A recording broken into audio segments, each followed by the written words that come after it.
ඇයි කියන්නේ බං උඹ කාපු යෝගට් කප්පේ මේව දැම්මම හරියනවද? උඹට මොකක්ද තියෙන අමාරුව? යකෝ මට මොකද්ද තියෙන අමාරුව කියන්නේ යකෝ මේක අපි හදන්න ඕන තැන. යකෝ පාරේ ඉඳන් දැම්මේ උඹට. උඹට හින්දා තමයි යකෝ කියන්නේ. මල්ලි මේ සද්ද නැතුව යන්න ඔයාට වැඩක් නැහනේ. යකෝ උඹලා ගෙවල් වල තියෙන කුණු යරවල් මෙව්වයි පාරවල් වල යලවල් වල හැමදාම දැම්මම හරියනවද? මල්ලි නගර සභාවෙන් දාලා තියෙන ඕවා අයින් කරන්න තමයි. නගර සභාවේ ඉන්න මිනිස්සුනේ අයියේ. ඒ මිනිස්සුන්ට ඔය කුණු ටික අයින් කර ඉන්න විලාක් නැතුව වෙන වැඩක් නැද්ද? මම උඹලා ගෙදර දැම්මේ නැහනේ. යකෝ අපේ ගෙදර දැම්මත් එකයි කොහෙ දැම්මත් එකයි. යකෝ මම විතර දන්න ඔය ඕන තරම් කුණු තියෙන්නේ. මේ හැමෝම දාන එක හදන්න ඉස්සෙල්ලා අපි හැදිලා ඉන්න බෑ බං.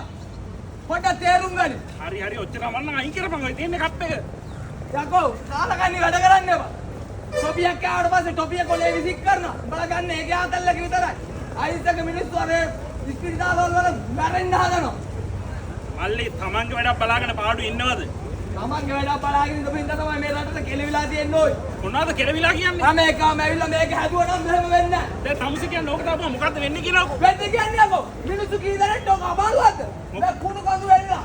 බලපන් මාකට් එකට උඩට ගිහිල්ලා හැමදාම මූත්‍රා කරලා කුණු දාලා අර එහා පැත්තේ මාළකුවට කඩවල් කරගෙන තොරන් ගහගෙන ඉන්නවා මේක අපේ කියලා. කුණු ටික දාලා එතන ඈ දාන්න දැනක් නැද්ද මේකේ? දාන්න දැන් ඕන තියෙනවනේ මහත්තයෝ. හරි බං ඕක බලපන් තව ටිකක් කළා කම්පේ කොතන නැහැ කවුරුන් අයින් කරලා. ඒක තමයි කියන්නේ.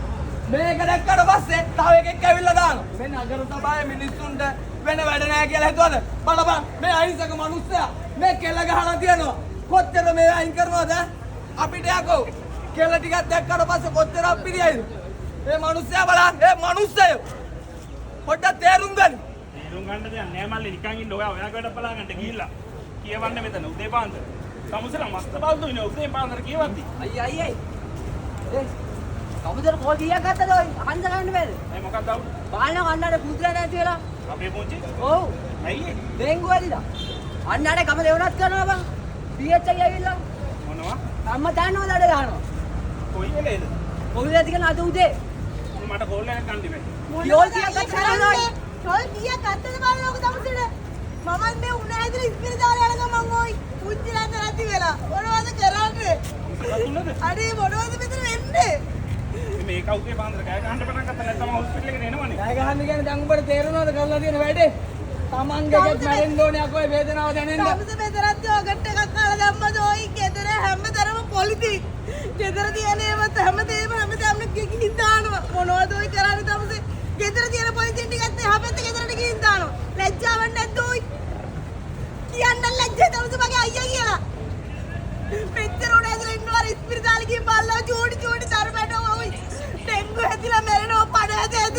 තමස මොනවද මෙතනට මේ බලනවා මේ තමසලා නිසා ඔය මේ රටක් හදන්න බෑ. ලැජ්ජයි. දැන් තේරෙනවද? යකෝ තමන්ගේ එකක් මැරෙන්න ඕන උඹලට ඕක දැනෙන්න. අහිංසක ළමයි ඉස්පිරිතාල වල ඇඳවල් නැහැ.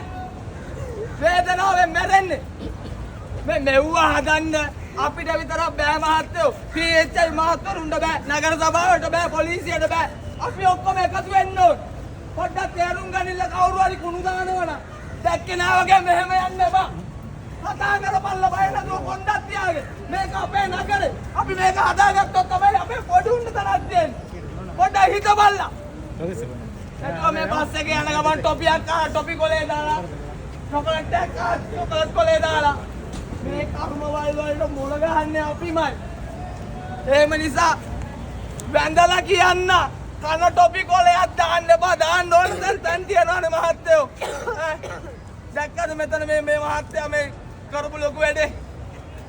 අපි කවුරුත් බලාගෙන යනවා. එච්චරයි. ඒ මිනිස්සයා වගේ කිරීමක් කරනවද නැහැ.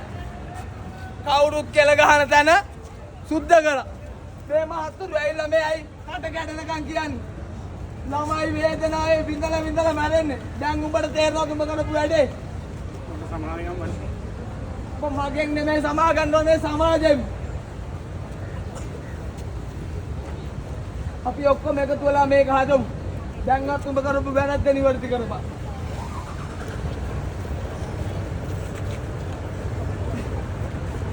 මම කවදාවත් ආයෙ මේ වගේ වැඩක් කරන්නේ